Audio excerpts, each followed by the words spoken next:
I've got two scripture readings listed this morning, Ezekiel 37 and selected verses from John 11. I'm not going to read the Ezekiel 37 text because we have interwoven that text in the liturgy and in the hymns this morning. It is Ezekiel's grand vision of a valley littered with dry bones that come to life. Ezekiel was a prophet of the Babylonian exile, and he is envisioning the reconstitution of Israel after the exile. That's what that story is all about. And so I'm going to focus on John chapter 11 this morning, which is also a story about new life. It's a familiar story to many people. It's typically called the Raising of Lazarus. Some interesting things and important things that we need to know about this text in order to understand what's going on. This isn't a literal story, it's a theological story. And in the story, Lazarus represents everyone. You, me, but particularly the people in John's community that he's writing to that have discovered new life in Jesus. There are several references in the text to the Jews, and these are the people, the Jewish people in Jerusalem that have come out to see what's happening in the suburb of Bethany, where this particular story takes place. Now, for those of you who were raised in the King James Bible, there's some really interesting texts in here that our Pew Bibles, the New Revised Standard Version, translate differently. You may have learned in confirmation or as a young person that this text, this story contains the shortest verse in the Bible. Jesus wept. That was always a good one to memorize if you were 12 or 13. And the other reference, if you look at verse 39, this is on page 104 in your New Testament, by the way, where John refers to the stench or the smell of Lazarus' body, which has been in the tomb for 4 days. In the King James Version, it's "he stinketh," which when I was a kid I thought was really fantastic. So with this in mind, let us listen to this very metaphorical theological story called the Raising of Lazarus. Let us listen for God's word. So the sisters, Mary and Martha, sent a message to Jesus saying, "Lord, he whom you love is ill." But when Jesus heard it, he said, "This illness does not lead to death. Rather, it is for God's glory, so that the Son of God may be glorified through it." Accordingly, though Jesus loved Martha and her sister and Lazarus, after having heard that Lazarus was ill, he stayed 2 days longer in the place where he was. Then after this, he said to the disciples, "Let us go again to Judea." When Jesus arrived, he found that Lazarus had already been in the tomb 4 days. When Martha heard that Jesus was coming, she went and met him while Mary stayed at home. Martha said to Jesus, "Lord, if you had been here, my brother would not have died. But even now I know that God will give you whatever you ask of him." Jesus said to her, "Your brother will rise again." Martha said to him, "I know that he will rise again in the resurrection on the last day." Jesus said to her, "I am the resurrection and the life. Those who believe in me, even though they will die, will live. And everyone who lives and believes in me will never die. Do you believe this?" She said to him, "Yes, Lord, I believe that you are the Messiah, the Son of God, the one coming into the world."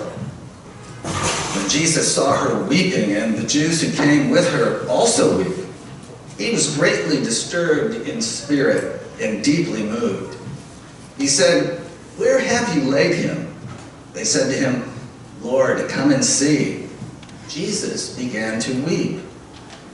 So the Jews said, "See how he loved him."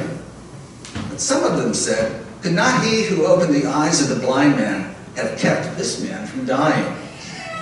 Then Jesus, again greatly disturbed, came to the tomb. It was a cave, and a stone was lying against it. Jesus said, "Take away the stone."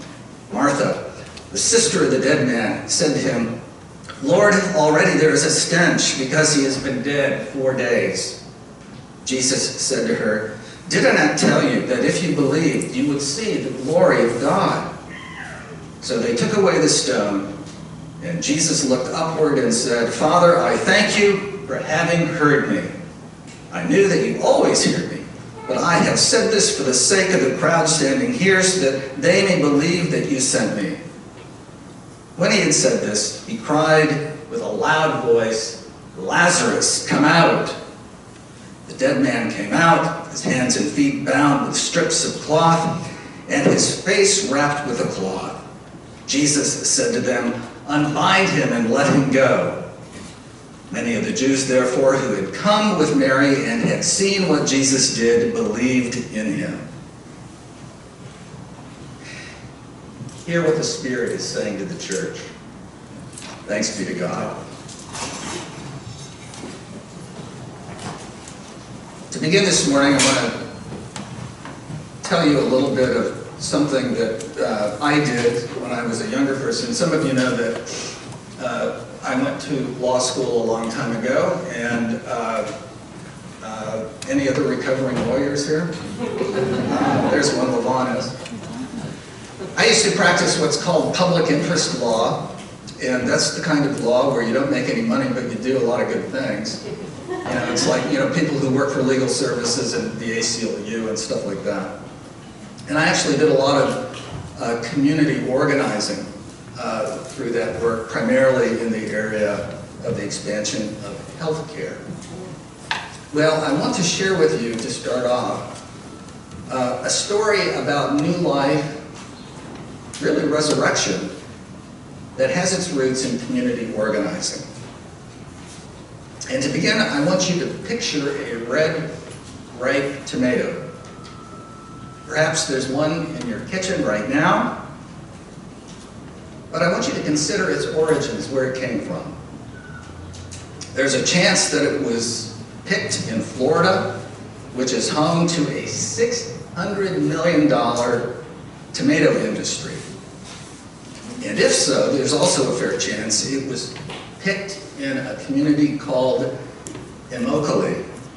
It's in the sweltering southwest part of the state, where much of the industry is concentrated. And if so, if it was picked there, there's also a fair chance it was picked by someone who not many years ago was in essence a slave. Immokalee, you see, isn't a place most Americans have seen, but most Americans have eaten the fruits of its vast harvest. And because the picking of tomatoes can't be mechanized, that harvest is always and continues to be by hand, by the hands of migrant workers, mainly from Mexico and South America, many of whom were abused physically and verbally and sexually, who were trapped in debt peonage, paid by the bucket, that's what they put the tomatoes in, not by the many hours they spent out in the sweltering heat of the fields, yet whose meager wages were routinely stolen by their overseers and who were pistol whipped, literally, and chained in locked containers if they complained. And yet, in 1993, these people, these oppressed people, came alive. A few of them began to meet secretly in a local church. They resolved together to act. First, they organized community-wide work stoppages, then hunger strikes, then mass marches by the hundreds, literally marching hundreds of miles all over the country. They became the Coalition of Immokalee Workers. The press began to take notice. The workers fought for better pay, and after a long time, 5 years, they finally got a raise from the growers. They fought for such small dignities as shaded rest areas. They earned the currencies that people crave once they had achieved subsistence. currencies like respect and recognition. For the first time in their lives, they were seen. Now, I share this with you because our gospel reading this morning, the story of the raising of Lazarus, is a story at root about a community of people, the people that John is writing to, who also were dead, but came alive when they encountered Jesus. You see, the theme of the story, its primary affirmation, is one of the famous I am sayings attributed to Jesus and found only in John's gospel. We read in verse 25, Jesus saying, I am the resurrection and the life.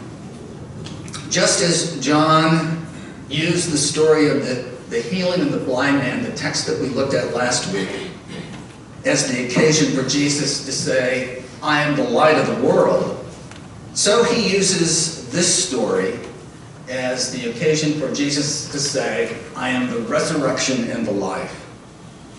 Now, why does he do this? Let's take a closer look at the story. You may recall that one of the sisters, Martha, spoke of the resurrection as something way into the future. This was a common belief at the time that the resurrection, and it was a bodily resurrection, would take place at the end of time.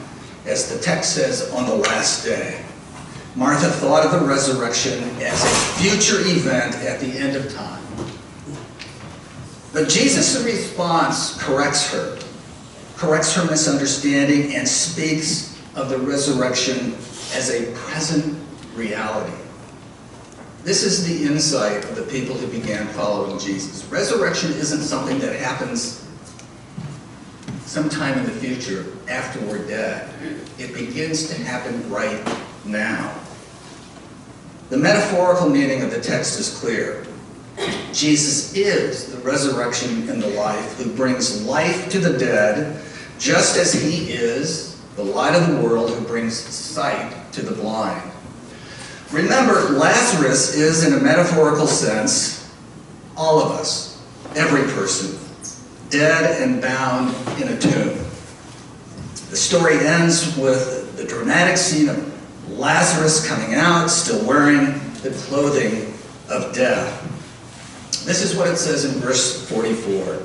The dead man came out, his hands and feet bound with strips of cloth, and his face wrapped in a cloth. Jesus then speaks the last words, unbind him and let him go. And this is really actually kind of a comical thing.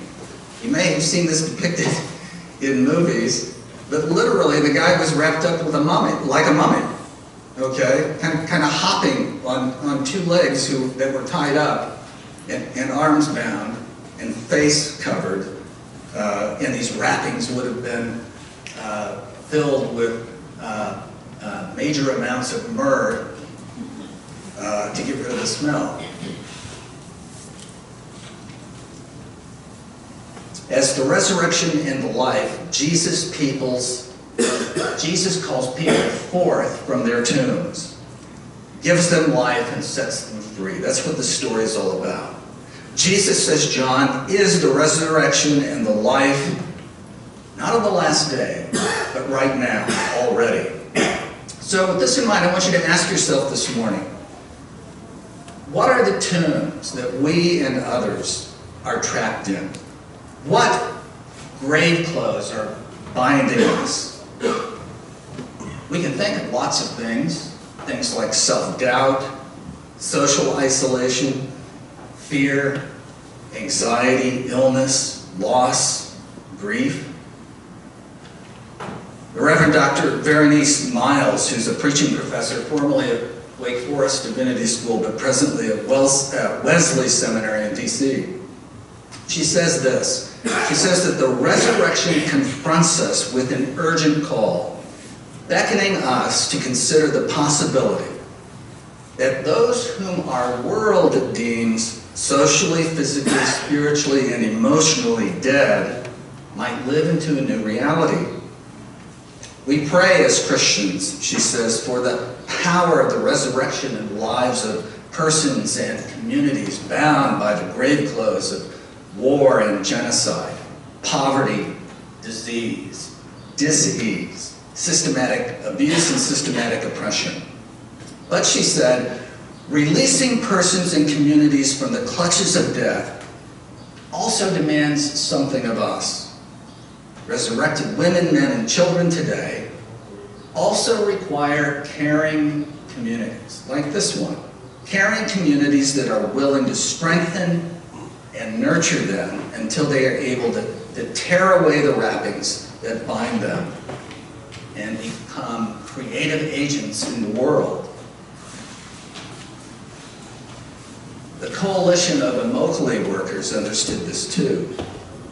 Once they escaped invisibility, they were determined to undo the bigger system of involuntary servitude. They worked with prosecutors to build cases against their traffickers and captors. Those investigations and convictions freed 1,200 farm workers from captivity and forced labor. And they didn't stop there.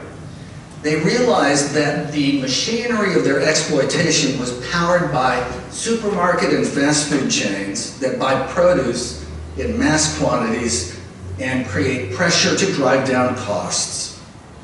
So in 2001, they organized the first ever farm worker boycott of a fast food company, you may recall, against Taco Bell. And 4 years later, 4 long years, Taco Bell's parent company agreed to raise wages and to begin to reform its supply chain. With this victory came more allies, more assistance from experts of all kinds. But they didn't stop there either. They pressured McDonald's and Burger King to agree to the same terms. They organized the Fair Food program through which these restaurants and retail chains would buy only from growers who paid a fair wage and agreed to abide by a code of conduct that was stricter than federal laws allowed. The buyers also agreed to contribute some of the same pittance they once squeezed out of the workers, a penny a bucket, to a common fund for worker health, safety, and education. The big turning point was when Walmart, with its market-moving scale, joined the program in 2014.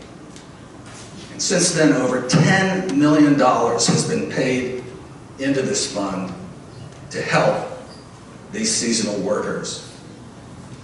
And so I want to end with a couple of questions.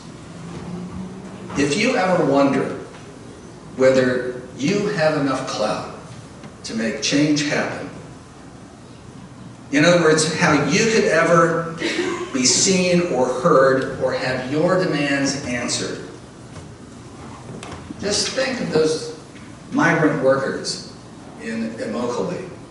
Think about it. If people who started where they started could learn power, new life, and transform their lives together, can't anyone? If they did it, shouldn't everyone? They were dead, but they came alive. They were trapped in their metaphorical grave clothes. But to paraphrase Jesus in our text this morning, he cried out, "Unbind them and let them go." Jesus was all about releasing people, releasing communities from the clutches of death. And the reality of resurrection or new life now, provocatively, I think, reminds us to dream beyond the boundaries, to consider the possibility of resurrection, anticipating it so profoundly that we stand at the tomb of suffering and pain, listening for the voice of Jesus, this voice that's always ready to unbind those whom God delivers, even now. Amen.